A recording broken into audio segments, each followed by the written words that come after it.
Christine Lajewski is a writer, retired alternative school teacher, naturalist at Mass Arbor, and a haunt actor.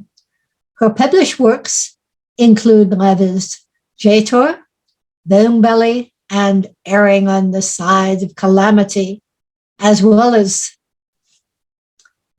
stories in the anthologies Shadow Over Bethlehem, The Misbehaving Dead, Still Letters, and Wicked Women. Christine, it's all yours. Okay, so I'm going to be reading from Erring on the Side of Calamity, which you can win a copy of if you fill in our surveys. I'm reading from Mercy Brown and Me, which is a little piece of Halloween and New England weirdness. When you want to talk about strange worlds, yeah, New England. This is a very short memoir. I'm only 14, not that much to tell, and I'm only covering the past 15 months. I don't have a lot of time either, just a few hours until darkness falls and midnight comes. Mercy Brown is my best friend. Let's start there. I'm writing this on the last day of October 2016, and she died in 1892. No matter, we are good friends. She's lonely like me, and no, she is not a vampire. If you live in Rhode Island and even beyond, you probably know the story. Her mother and older sister had already died of TB, and her brother Edwin was sick as well. When Mercy got sick, she didn't linger like the other members of the Brown family. She went quickly. She was stored in the charnel house at the Chestnut Hill Cemetery because the ground was frozen. Edwin got sicker, and it looked like he was doomed. Out of desperation, her father and some friends opened the hut to inspect his daughter's body. It looked to them like Mercy had been moving around. To them, it could only mean she was a vampire. They cut out her heart, burned it on a rock, and fed the ashes to Edwin. With medicine like that, I guess it's not surprising that he died too. I met Mercy 1 year ago, but what made us good friends happened earlier that summer. I never really liked kids my own age, too immature. The friends I did have turned on me. I would have preferred to hang out with my 18-year-old sister, Gina, but she usually didn't want me around. Probably she was worried I would tell Mom what she did with her friends. But every once in a while, I got lucky. One of those times was when she had to pick me up from the art fair at the junior high school. It was November 1st, the Day of the Dead, and she had a carload of people. She didn't want to drive all the way home with me, so she pulled over, and we all walked to the Chestnut Hill Cemetery with cans of beer stuffed in the front pockets of our hoodies. We hiked right to a big pine tree leaning over the headstones, and there it was, Mercy Brown's grave. I knew the story, but like an idiot, I asked, "Why are we here?" Everyone laughed, and I felt stupid. "Tonight's the night for wandering souls," Gina said, as if that explained everything. We drank beer and spilled it on Mercy's grave. Gina's friends left nips of vodka and peppermint schnapps. They scattered pennies around the tombstone. I didn't understand that either, but I wasn't going to ask.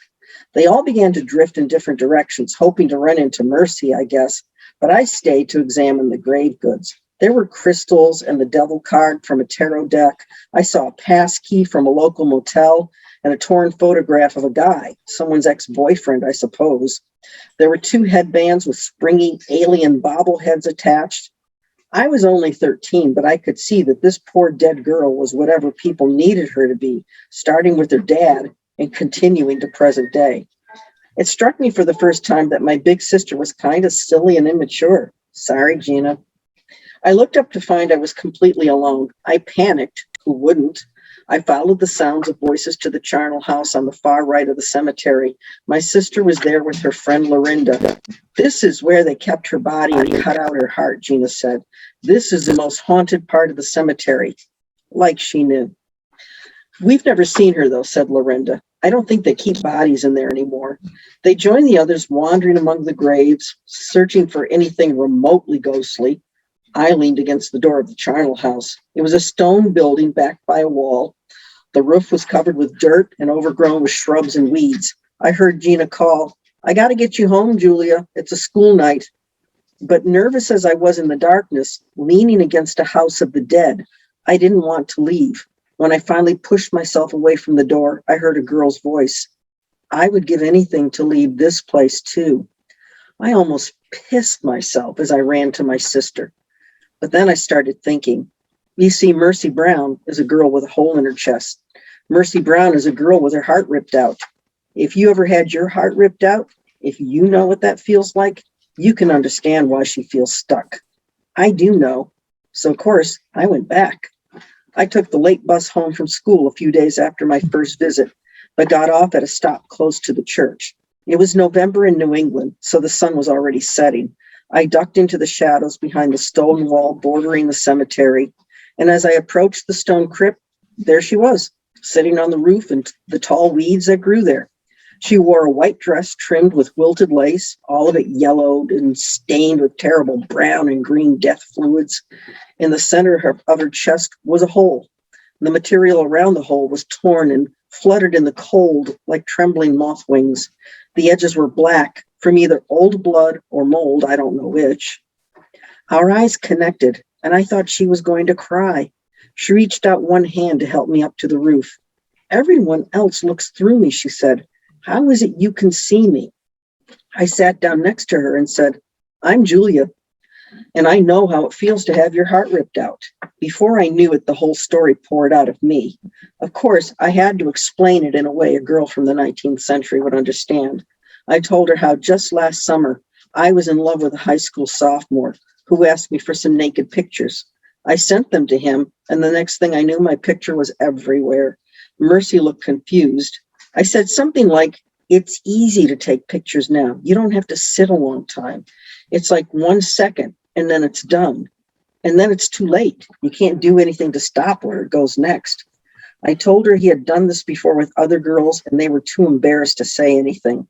I didn't bother sharing how the police talked to all of us, or how it hurt even worse when they said we could all face felony charges for distributing child porn. All of this thanks to an asshole who I thought loved and respected me. I couldn't really explain either how people were trashing me on Facebook. The nastiest posts came from people who were supposed to be my friends. It was so humiliating. There was only one junior high school in town, so I was stuck dealing with everything and hoping I could just ride it out. First term was ending, and I had already stayed home sick for 12 days.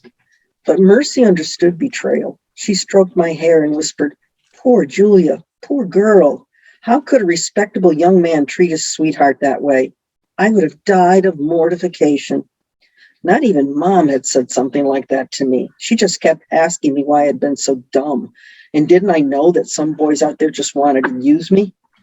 The ghost girl comforted me, but I felt ashamed all over again, partly because I was looking at it from her perspective, and partly because I was afraid she was a little disappointed in me, her new and only friend. She was 19, but she seemed much younger.